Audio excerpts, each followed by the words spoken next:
cogiendo algunas notas por ahí en círculos pequeños. Gracias a Dios, debido a las novedades de la luz que nos hemos encontrado, queremos proponerles comenzar más temprano en la noche. No sé si estarán de acuerdo empezar a las 6:30, aunque se tengan que venir del trabajo e ir a cenar después, o algo así, pero salir a las 8:30 de la noche. ¿Cuántos creen que es mejor así? Hay una mayoría abrumadora, así que entonces vamos a empezar este martes a las 6:30, regresando para salir a las 8:30. Vamos a recortar un poquito la alabanza final y queremos también que se vengan del trabajo si no pueden ir a casa, porque van a poder llegar después más temprano. Muy bien, hay peticiones de oración aquí específicas. El hermano, la hermana que van a operar, Delfina Cacao, la van a operar en este día. Su hijo vino para pedir oración específica. También las oraciones regulares que vienen, las peticiones más bien. No sé si olvidé algo, vamos a ver. Creo que será todo. Y vamos a levantar las manos al Señor. Vamos a levantar las manos al Señor. Y vamos a pedirle que sea nuestro oído circunciso atento para percibir la palabra de Dios. Y las peticiones sean contestadas de acuerdo al plan que Dios tiene y de acuerdo a la necesidad, de acuerdo a la fe. Padre que estás en gloria, te damos gracias por tenernos de nuevo en medio de este pueblo tan amado, tan ardiente, tan ansioso de tu palabra. Bendícelo de manera directa, como tú lo haces. Multiplica las aportaciones del pueblo, utilízalas adecuadamente en nosotros, Señor.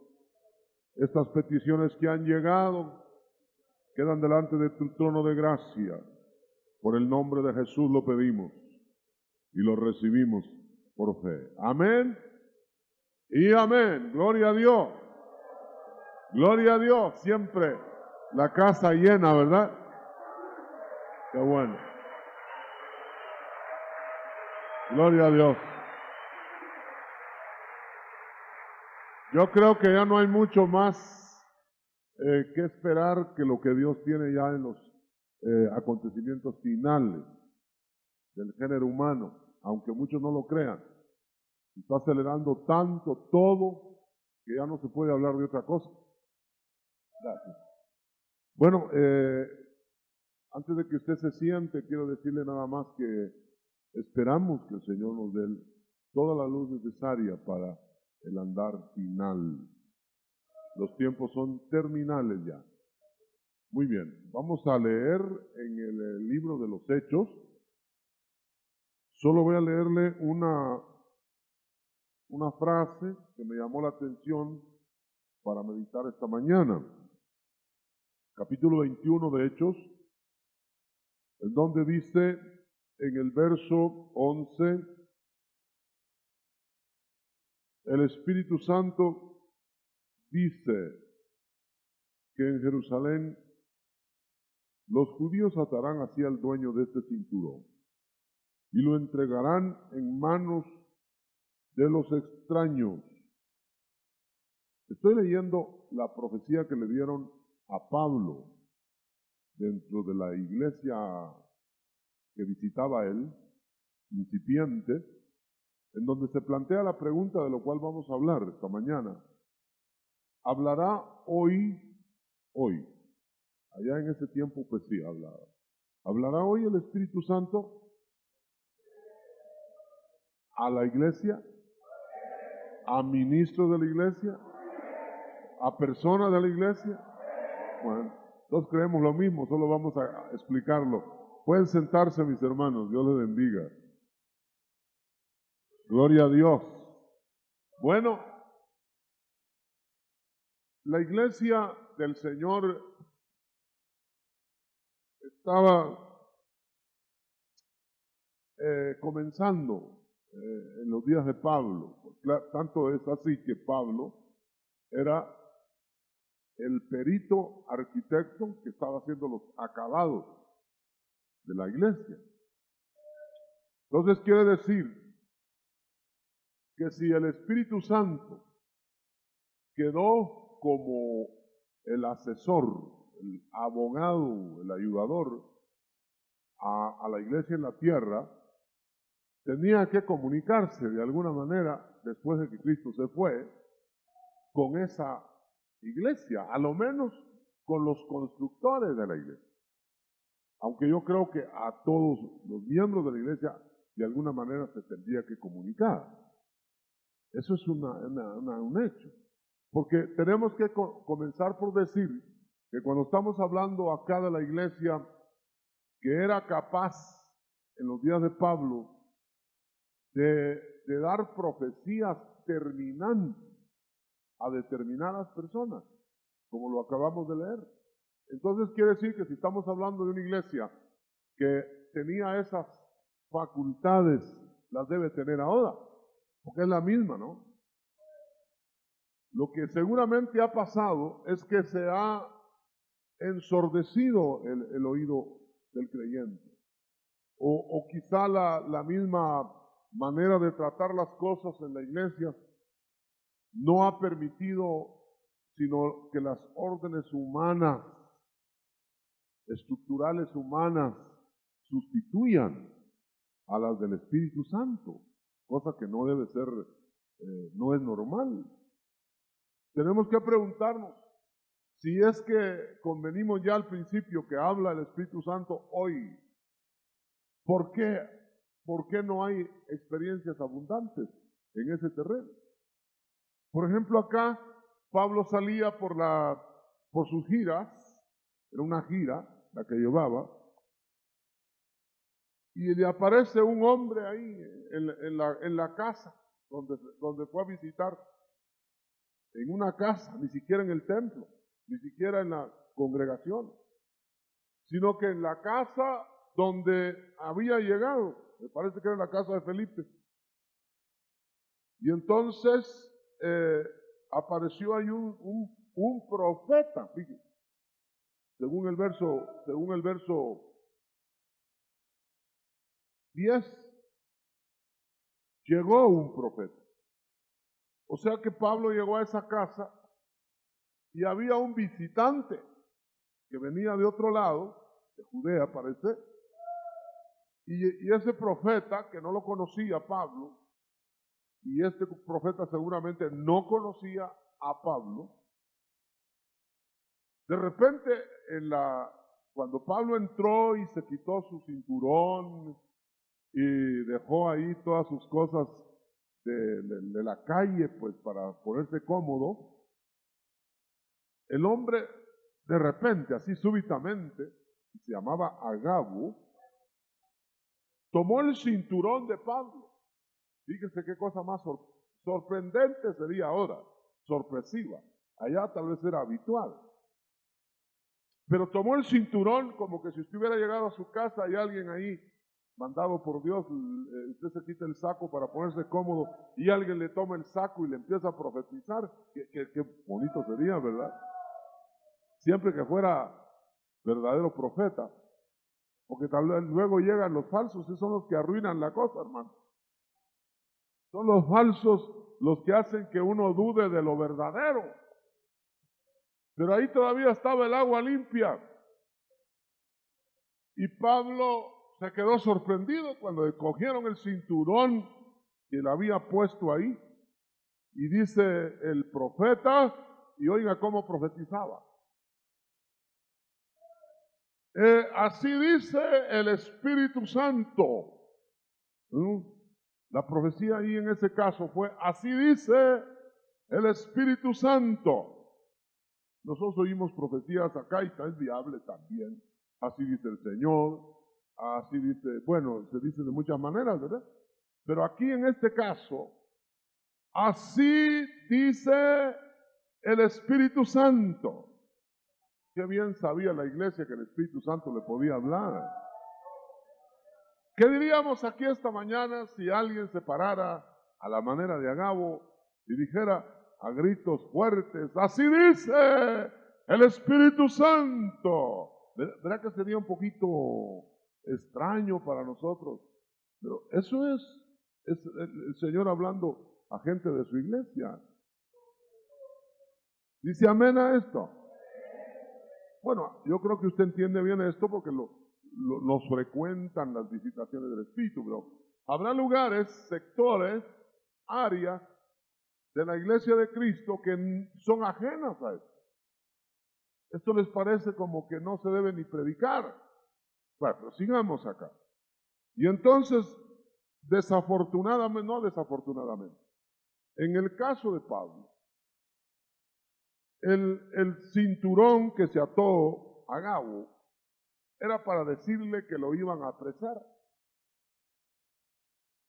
Yo creo que la profecía, así, ministerio profético, pues lleva noticias buenas, pero también noticias que son molestas, ¿no? No como se acostumbra muchas veces, sobre todo cuando se está en la carne, y que es muy frecuente, ¿verdad? Que cuando habla el Espíritu Santo y la cosa choca, porque es muy fuerte, decimos debe estar en la carne el profeta. Pero si dice cosas buenas que te van a prosperar y que te vas a sacar la lotería, como en más de algún lugar lo han dicho, ¿verdad? Dicen que en profecía. Entonces dice, eso sí es el Espíritu. Pero aquí Pablo lo que oyó fue, te van a apresar, te van a entregar a extraños. Ahora, claro, Pablo discernió, porque da la impresión aquí que se quedó viendo, y dice que toda la gente, al oír al profeta, le dijeron a Pablo, no vayas a donde vas. Estás oyendo que el Espíritu Santo te está hablando que te van a apresar. Entonces dice Pablo como reflexionando, ¿por qué lloran? Miren, yo estoy tranquilo. ¿Por qué lloran? Porque se pusieron a llorar, dice. Ustedes al llorar, les dice Pablo, me ponen triste. No se aflijan. Si eso que dice el Espíritu Santo es así, pues amén. Yo no solo estoy dispuesto a que me apresen, que me maten por el Señor. Aleluya, un aplauso para el Señor.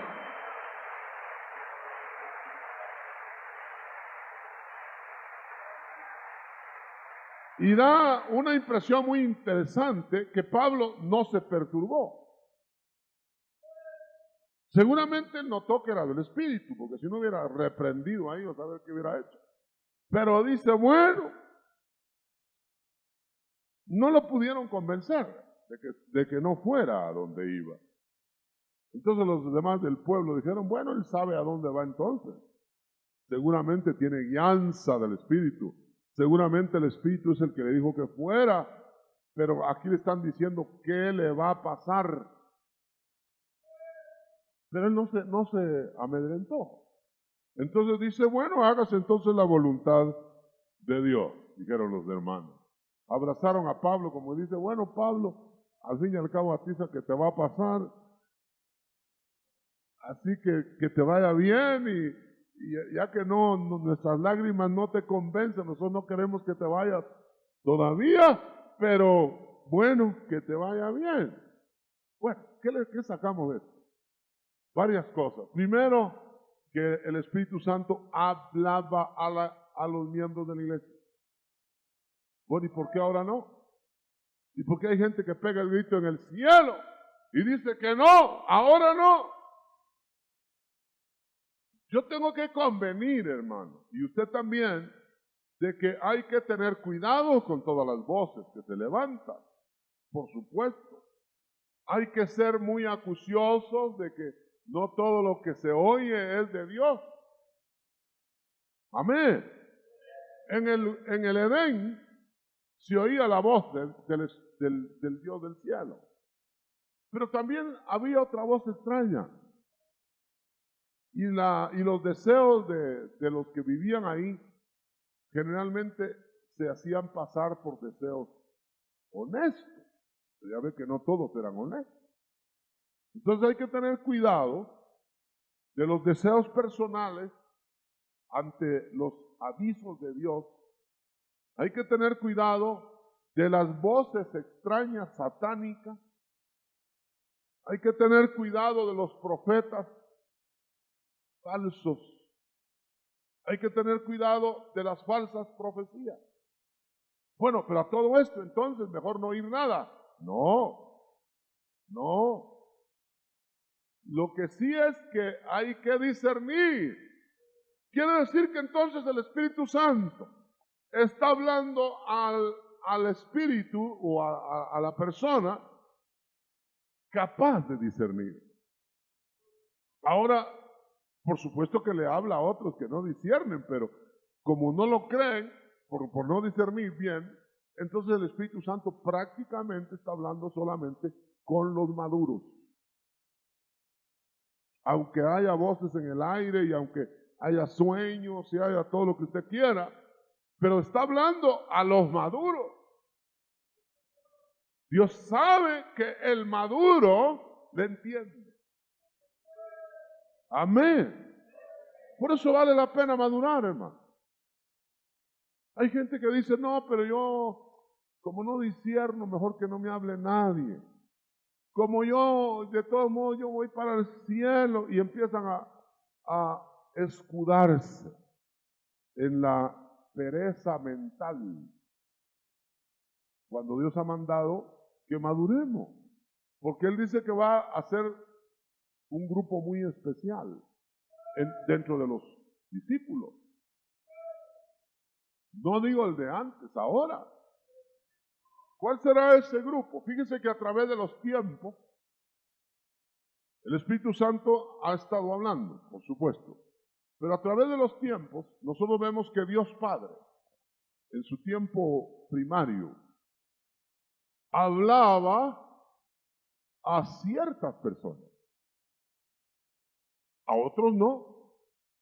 Inclusive cuando el pueblo de Israel subía al monte Sinaí, iba al monte Sinaí, Dios habló a Moisés y al pueblo.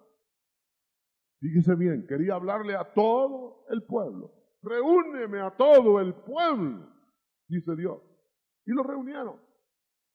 Pero era tan tremenda el impacto de la voz del Sinaí, con rayos, con truenos, etcétera, en un escenario fabuloso, tremendo. Entonces el pueblo le pidió a Moisés que mejor subiera solo él y que hablara con Dios él y que les trajera las noticias. O sea, se negaron a oír la voz de Dios. Entonces Dios siguió hablando con Moisés. Quiere decir que cuando hay pueblo que se niega, cuando hay personas que se niegan a prepararse para oír la voz del Señor, entonces el Señor sigue hablando con los que sí se preparan. Con los que no se preparan, pues, problema de ellos, ¿no? Y entonces él tenía un círculo que se llamaba los amigos de Dios. Cuando va a destruir Sodoma, no le habla a todos en la calle, voy a destruir Sodoma, voy a destruir Sodoma. No, no, no, no, no. Va callado. Pero luego en el camino dice, se acordó de su amigo Abraham. Bueno, tiene amigos a los que sí les va a hablar. Gloria a Dios. Yo no sé cuántas manos se levantarían acá que quieren ser amigos de Dios. Ah, pero amigos implica madurar. ¿A cuántos discipulados va? ¿Qué tiempo utiliza en oír, en estudiar la palabra y todo eso? ¿Se está preparando? Porque si no, solo levanta la mano y lo desea. Hágalo. Muy bien. Dios Padre tenía amigos. Cuando Cristo vino a la tierra, el Hijo tenía amigos también. Y dice, yo no quiero solo siervos, porque al siervo no se le explica nada. Yo quiero que seáis mis amigos para explicaros las cosas. Y dice, seréis mis amigos si hacéis lo que yo mando. Entonces él está esperando obedientes para llamarlos amigos. Por eso llamó Pedro, Juan, Jacobo, 3 amigos. Los otros eran discípulos, pero no eran amigos. Eso es el Hijo. Ahora veamos al Espíritu Santo. Aquí lo estamos viendo. Él está buscando agavos, Pablos, a quienes hablarles. Pero no está buscando a cualquiera. El mundo, por supuesto, dice, no va a oír nada de eso porque no lo conocen. Pero dentro de los cristianos, hay gente que lo único que oye es la voz de su mujer. O la voz del jefe. O la voz de alguien, ¿no? Pero no la voz del Espíritu. Ahora yo presento la tesis delante de usted. Que si el Espíritu Santo quería hablar a la iglesia, quería hablar a los ministros, quería hablar, como leímos ahí, a los que se ocupaban de Dios, debe ser así ahora también. Anhelemos, levantemos las manos, digámosle, Señor, háblame. Levante sus manos, dígale, haga una petición, dígale, Señor, háblame por tu Espíritu. No lo vamos a hacer solo por curiosidad. A mí me ha impresionado mucho un pasaje que dice en Juan, dice Cristo hablando a los religiosos de su tiempo, vosotros no habéis oído la voz de mi Padre, ni habéis visto su aspecto, porque no creéis en mí, dijo Cristo. ¿Qué les está diciendo? Les está diciendo, ustedes están perdiendo oír la voz de Dios, porque no creen. Así que vale la pena, hermano, vale la pena. Y entonces yo no le estoy hablando de una utopía o una tesis, yo le estoy hablando de realidades que la iglesia vivía y debe vivir ahora. Es el famoso diálogo con el Espíritu Santo. Hasta libros enteros se están haciendo ahora de gente que dice, esperamos que así sea, que dialogan con el Espíritu Santo. Que el Espíritu Santo les habla. Y aquí tenemos los ejemplos infalibles de la palabra de Dios escrita. El Espíritu Santo dice así, en Jerusalén los judíos te atarán, Pablo, y te entregarán a los gentiles, a los extraños. Y claro, eso se cumplió inmediatamente. Pero si subimos un poquito más arriba en la lectura de este capítulo 21, usted va a ver que también se entraba a una casa de un ministro en aquel tiempo. Por ejemplo, en la casa, en el capítulo mismo 21, verso 9, a la casa de Felipe. Felipe era un evangelista de la iglesia. Y dice que tenía 4 hijas que profetizaban. ¿Qué casa era esa, hermano? Imagínense, Felipe predicaba el mensaje evangelista. Y en su casa tenía 4 que lo ponían nuevo a él.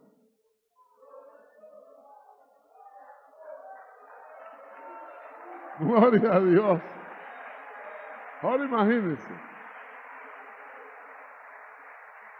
Él le predicaba a los inconversos. Y las hijas le profetizaban al ministro. Y al que llegara, pues. 4, no tenía un ministerio ahí. 4 hijas, las 4, hermano. Ni una se le desvió a las 4. Aleluya, yo me imagino que ese hombre no quería salir de casa. Le llegaban profecías tras profecías de las hijas. Gloria a Dios. ¿Habrá visto usted alguna casa así ahora? Yo he oído he sabido de casas donde las hijas se pelean con papá y mamá. Lo corriente, ¿verdad? Pero lo excelente es que estén todas entregadas al Señor y que papá y mamá, o a lo menos papá aquí en este caso, oyendo la voz de Dios a través de 4 hijas. Aleluya. Qué iglesia más hermosa, hermano. Y esto no admite discusiones. Porque querrá decir alguien por ahí, yo no creo eso, pues ¿qué culpa tengo yo que no crea? Pues eso no debe ser así, pero yo estoy leyendo lo que dice que sucedía en la iglesia. Ya que él tenga otra opinión o haya otras opiniones, ya no me perturba. Yo sé que aquí está lo infalible y en lo demás está lo fallible, ¿verdad? Por no decir de otro modo. Muy bien, bueno. Entonces ahora estas 4 hijas profetizaban. Con razón, el profeta Gabo llegó donde las hijas de Felipe. Colegas, ¿verdad? Cada oveja busca a su pareja, ya se fijó. Muy bien, pero veamos otro ángulo de la iglesia que casi nunca se nota y casi nunca se predica. Y el ángulo es que Pablo llegó a visitar a los hermanos a Jerusalén y le contaron que había muchos judíos, pero muchos judíos que se estaban convirtiendo. Verso 20. Pero que insistían en que se guardara la ley de Moisés. Ese fue un problema para Pablo, porque él venía predicando precisamente que ya no había que estar sujeto a la ley de Moisés. Pero ahora se encuentra con que, Pablo, fíjate que todos los judíos que están aceptando al Señor, todos los judíos que están creyendo en la palabra del mensaje evangélico, quieren seguir guardando la ley, al mismo tiempo que coger la mano de Cristo. Y Pablo traía entre pecho y espalda que el que se cogía de una cosa se desligaba de la otra. Y Pablo traía el mensaje que les iba a dar de Galacia, a los Gálatas, en el sentido de que o ley o gracia. Y que debo decirle, hermano, que el legalismo es aplicar una ley obsoleta, una ley que ya no está en uso. Querer manifestar obediencia a una ley que no estamos obligados. Querer imponer una ley que da exterioridades que llaman la atención de santidad, pero que por dentro no arreglan nada. Es como que si nos pusiéramos a ordenar acá cómo se vista, pero no le podemos ordenar cómo piense. Le podemos poner vestido de santo o de santa, Santa Eulogia, santa, ¿verdad? Pero ¿le podremos poner la santidad en la mente?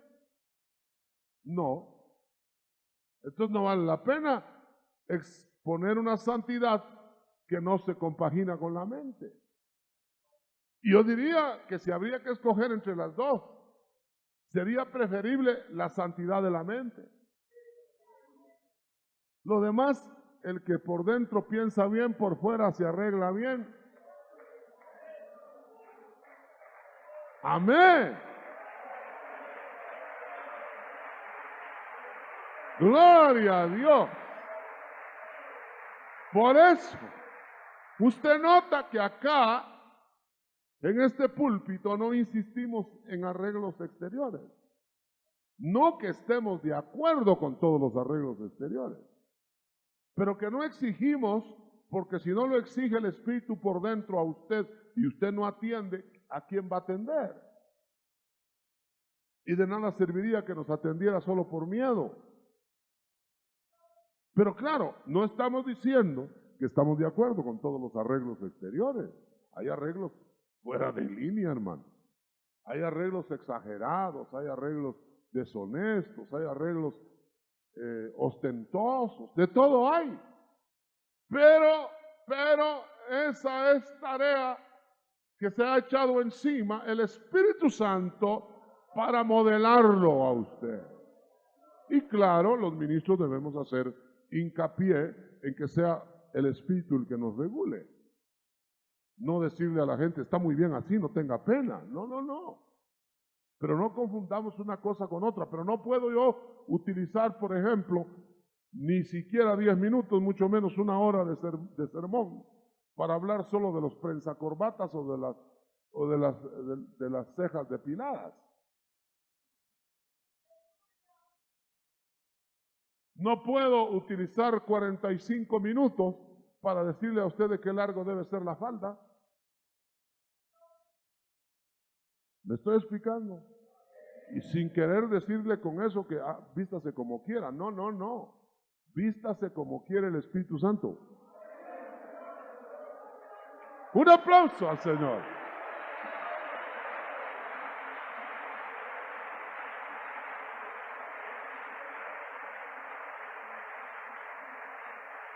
Y como el Espíritu Santo habló, le va a hablar, le va a redarguir si está haciendo mal y le va a hacer fiesta si está haciendo bien. Gloria a Dios. Gloria a Dios por el Espíritu Santo. Ahora, note lo que le decía que casi nunca se predica. Ahora resulta que Pablo adopta normas de la ley, purificando a unos hermanos, hasta les pagó los gastos para que se cortaran el cabello, se lo raparan, que eran costumbres judías. Y entonces dice acá, no, en cuanto a los que no son judíos, no hay ninguna carga, dice, está explicando si hay la doctrina. Pero hay alboroto, Pablo, porque tú, dicen ellos, que andas predicando contra la ley de Moisés. ¿Y saben qué hizo Pablo? Lo que no hacemos nosotros muchas veces por necedad. Lo que Pablo hizo, hay que leer el capítulo completo en casa, fue que condescendió. Mientras entendían la doctrina nueva, los judíos, condescendió con ellos. Por amor, porque él ya no tenía necesidad de guardar ningún rito, ninguna ceremonia. Pero condescendencia, con explicación posterior, no quiere decir que está de acuerdo con eso. Por ejemplo, yo tuve la experiencia de estar enseñando a algunos hermanos de otras creencias en reuniones privadas. Hace tiempo eso, cuando se empezó la iglesia. Y entonces estas personas tenían legalismos y tenían una serie de cargas totalmente raras, extrañas, y que también creían que el evangelio que yo les estaba predicando era una nueva religión que tenía que barrer con todo lo que ellos tenían. Me propuse en mi corazón, por instancia del Espíritu de Dios, de no decirles nada de sus ritos y de sus ceremonias. Por supuesto que se los iba a decir a su tiempo, pero primero les di tiempo que ellos reaccionaran. Primero había que explicarles la nueva modalidad, había que explicarles qué era el evangelio en sí. Y entonces el Señor me mostró que debía de llevarlos por el evangelio, los evangelios de la Biblia, leyéndoles trocitos del evangelio. Claro, no les iba a dar bistec, ¿verdad? Tenía que darles caldito diluido. Y yo me recuerdo bien que una persona se reunió el grupito, era un grupito como de 25 personas. Y entonces ya reunidos ahí, y yo entré la primera vez como gallo, quería entrar, pero entré como pollo comprado. Entré yo todo, no hallaba por dónde empezar, si orar, si no orar. Si hubiera estado yo en mis rituales, ¿verdad? Ponerse de pie y que levante la mano y que cierre los ojos, nada de eso tenía que hacer. Entré yo ahí como que... Y entonces empecé a leer. ¿Quieren que leamos? Les dije. ¿Cómo el Señor enseñaba el Evangelio? Ah, sí, el Señor Jesucristo. Sí, sí, el mismo de nosotros. Pues fíjense que ya empezábamos cada cierto día de la semana. Miren, no había... pero antes de entrar esa mañana, o esa noche, pues, una hermana, que ahora es hermana, pues, pero ahí se paró en la puerta y me dijo, ya que entraron todos. Me dijo, mire, yo voy a entrar, me dijo, pero no me vaya a decir que tengo yo que dejar mi religión. Y no vaya a predicar contra mi religión. Y además me dijo, y no me vaya a decir que me bautice. A saber qué le habían hablado, ¿verdad? Entonces, no, le dije, usted pase adelante. Bueno, como a las 3 veces de estar reuniéndonos, y yo estaba por la predicación de Cristo del Evangelio, el que creyera y fuere bautizado, y ella ponía los ojos bien grandes. Y entonces cuando ella entendió que era Cristo, y no yo, el que pedía el bautismo, ¡aleluya! Yo me recuerdo, no se me va a olvidar, que cuando salimos, como era tercera o cuarta vez que nos reuníamos, salieron todos y ella se quedó en la puerta. Dije yo, regañada seguro. Entonces me dijo, mire hermano, y entonces uno tiene que bautizarse. Sí, le dije, si es que ha creído primero en el mensaje de Cristo. No, yo ya creí si es el mismo Cristo mío. Sí, ¿ya creyó usted en Cristo? Sí, pero hay que bautizarse entonces. Y le dije yo que se tenía que bautizar. No, pero como estábamos estudiando que dice que Cristo, Cristo lo dice, ¿verdad? Me dijo, pues sí, pero a mí no me habían dicho que era Cristo. Si Cristo lo dice, hermano, ¿cuándo me bautiza?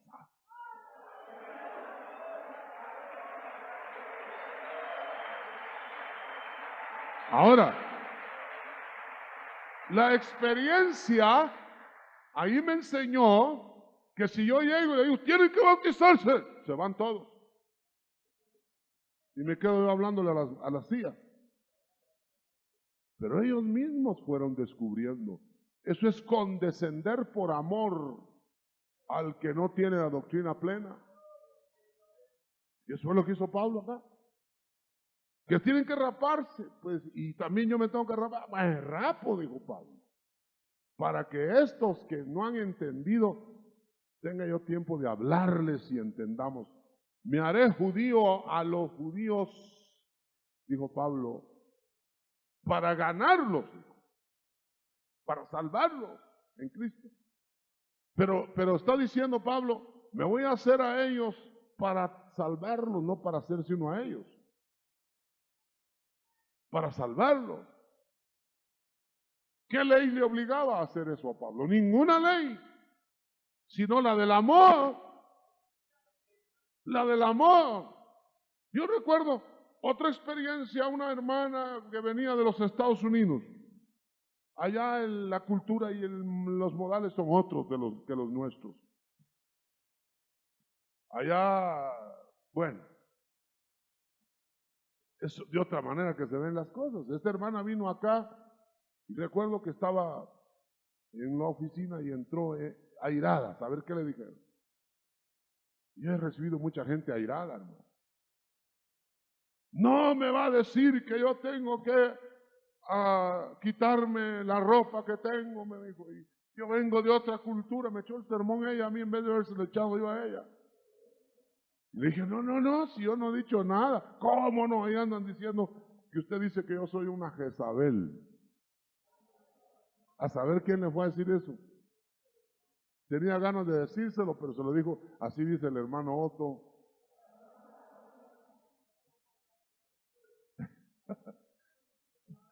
El otro día estaba enojado un hermano aquí, ¿y sabe por qué estaba enojado? Yo no sabía, pues, pero estaba enojado conmigo.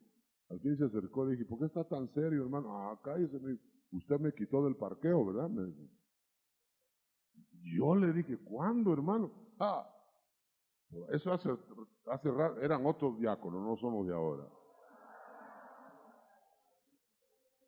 Y un hermano diácono de aquellos tiempos le dijo, hermano, mire, dice el hermano Otto que se quite de ahí. No hay otra manera más para quitar.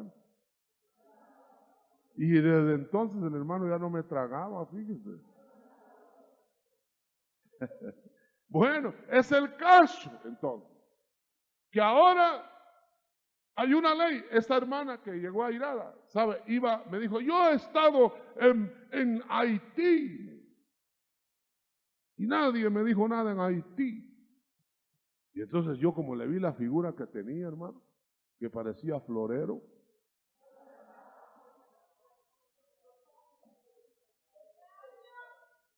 y con un pantalón bien estrecho, le dije, y así fue a Haití. Le dije yo, sí, ¿y qué tiene? Me dijo. Ah, pues usted debía haber llegado a la manera de Haití. Por eso no tardó en Haití, le dije. Debía haber llegado atenuada, ¿no? ¿Y qué me lo obliga? Me dijo, ¿qué me obliga a eso? ¿Acaso la Biblia dice eso? Y le dije, pues sí, sí lo dice. ¿En dónde? Deme el versículo y me tiraba la Biblia por la cabeza porque ella era muy erudita. Disertaba muy bonito por radio. Ojalá no lo identifique. Y entonces, ¿sabe qué? ¿En qué paró el lío, hermano? Que le leí que hay una ley que se llama del amor. Que por amor tú tienes que condescender con el débil. Para ti no es pecado eso, sí, pero si escandaliza al débil, tienes que dejar de hacerlo delante del débil.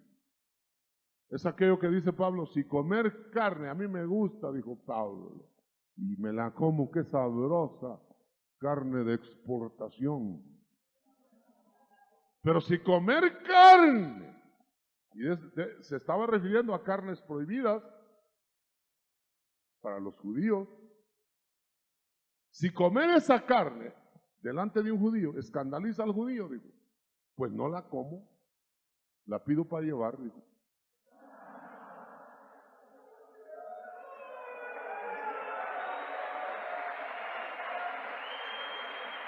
Un aplauso fuerte. Si me está entendiendo el mensaje. ¿Está entendiendo el mensaje?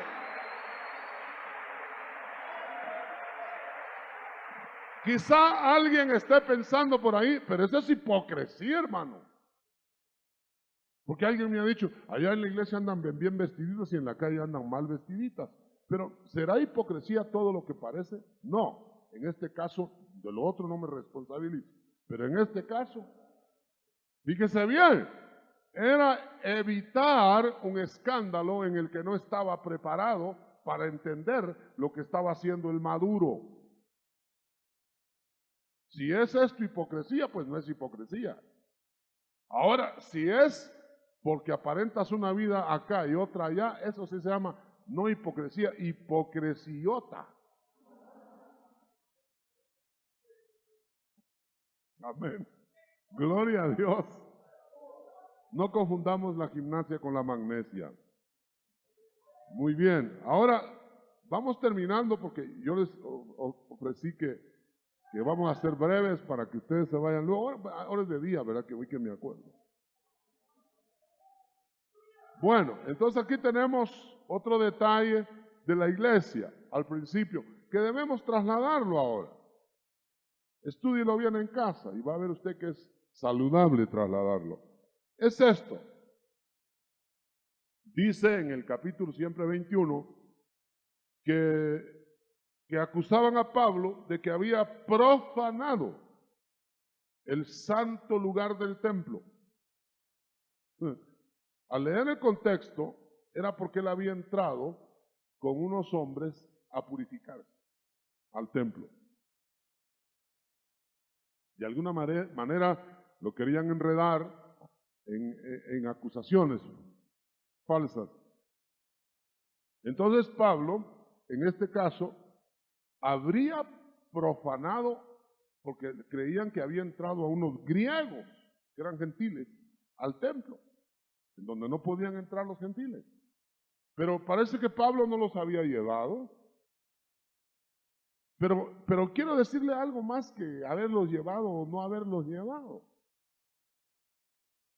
Ya el templo no era un lugar santificado por Dios. Ya el velo estaba roto. Ya no había más que ceremonias y rituales judaicos ahí. Así que llevarlos o no llevarlos para Pablo a gentiles, para Pablo era lo mismo. ¿Me entiende? Y además no los había llevado él, que la acusación era que él los había llevado. Entonces, lo que yo entiendo y noto es que la ritualidad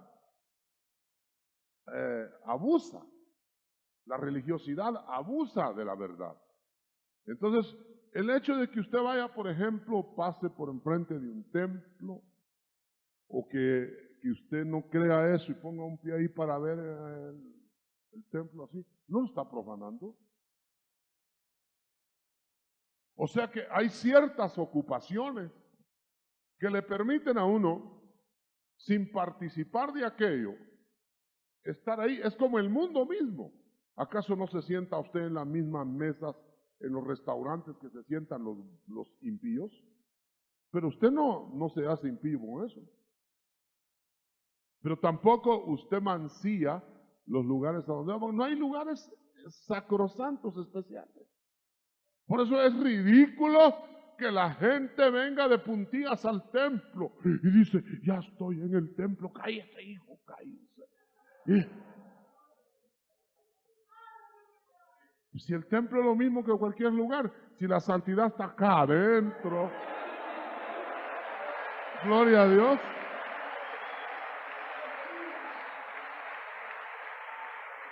En todo caso, debiéramos de entrar de puntillas a nuestro corazón.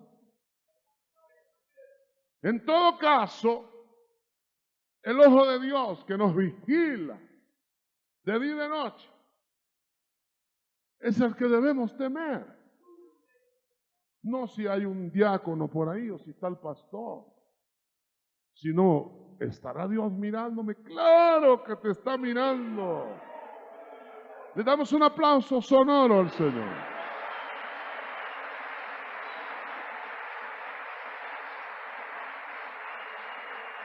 Gloria a Dios.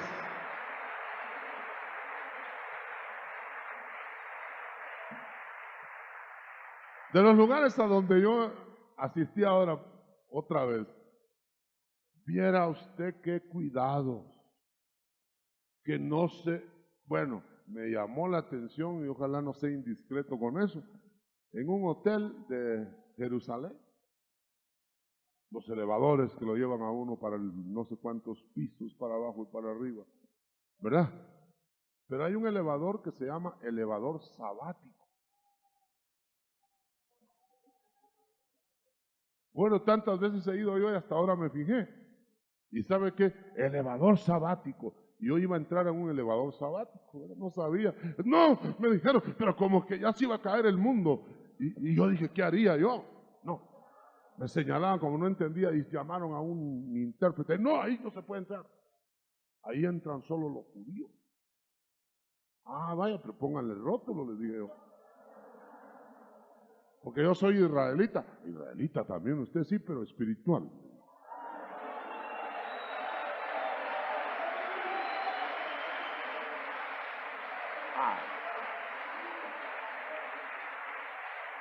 Ahora note que era el elevador sabático. Por eso le hablo yo de ritos, ceremonias. ¿Sabe qué era el elevador sabático? Que los ascensoristas, el día de entre semana, pues mueven botones al cual piso, tal otro, tal, sube y baja, ¿verdad? Dice que ese es trabajo. Y debe ser trabajo estarlo haciendo todo el día. ¿Viste?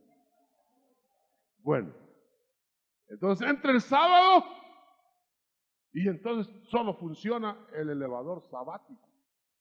¿Y qué es el elevador sabático? El elevador sabático es automático, solo trabaja él. Porque ningún judío puede trabajar. Entonces entran al elevador y van como la burrita lechera, el elevador para en cada. Pues,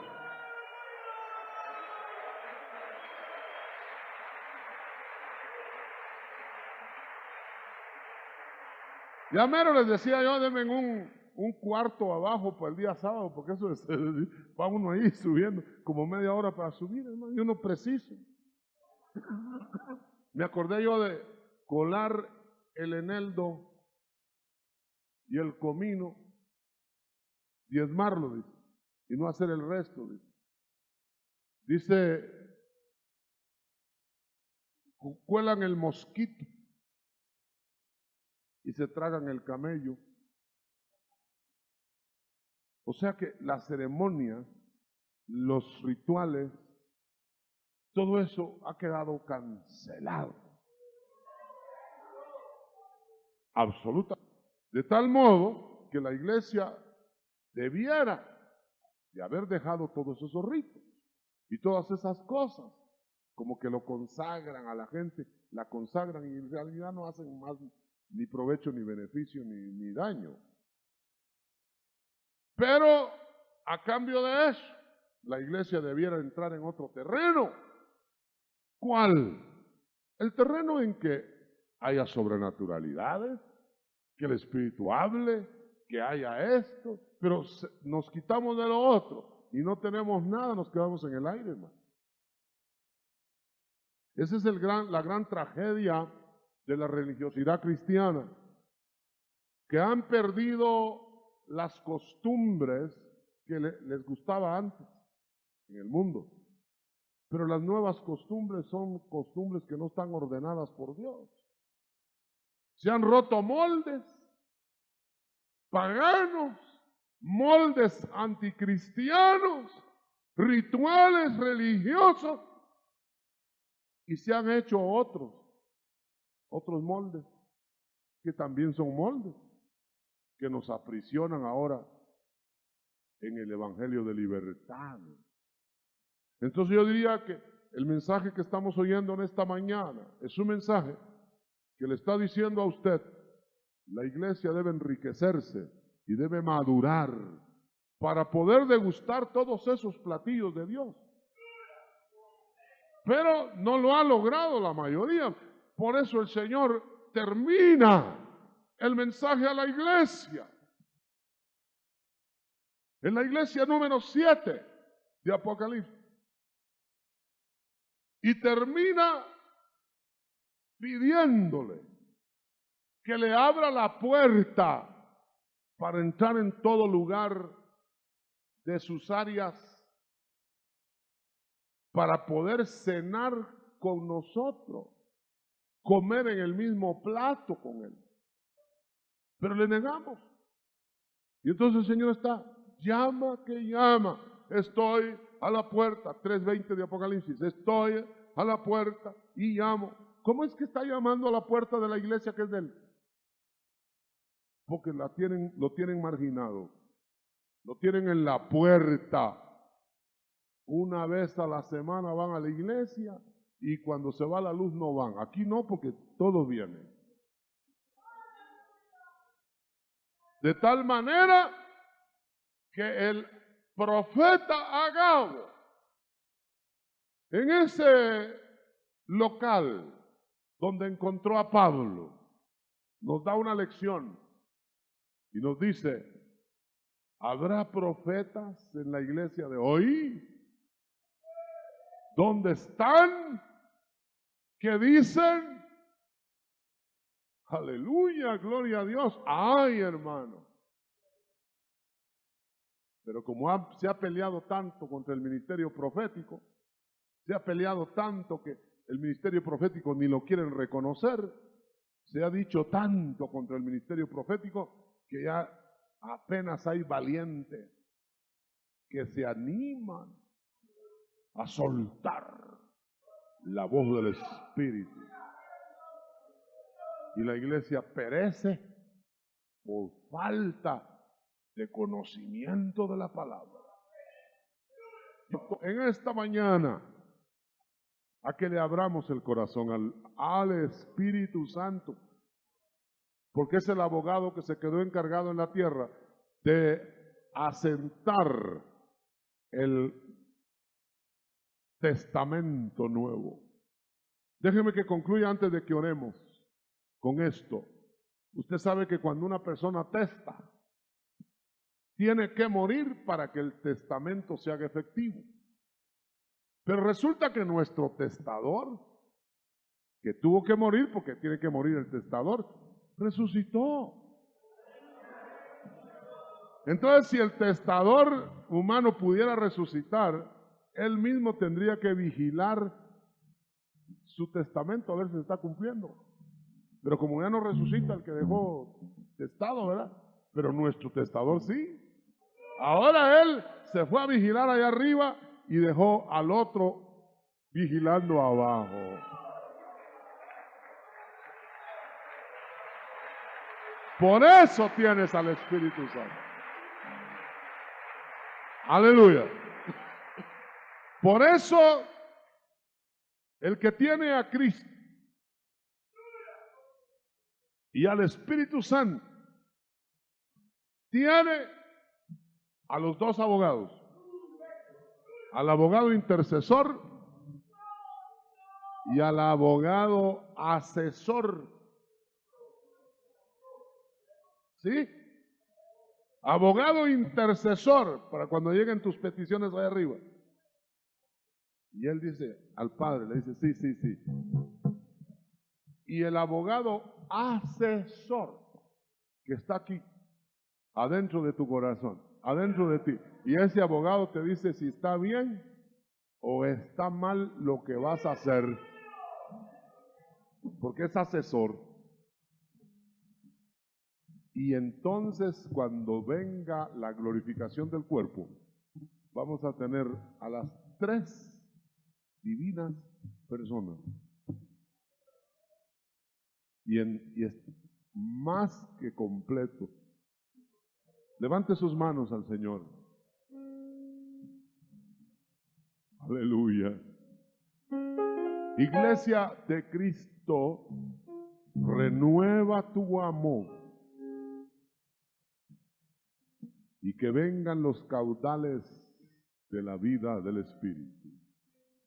La Biblia empieza y termina con un río de vida. El río en el Edén y el río del paraíso final. Vida eterna. ¿Por qué te marginas del río de vida? Porque te niegas al Espíritu Santo, que es a quien representa el río de vida.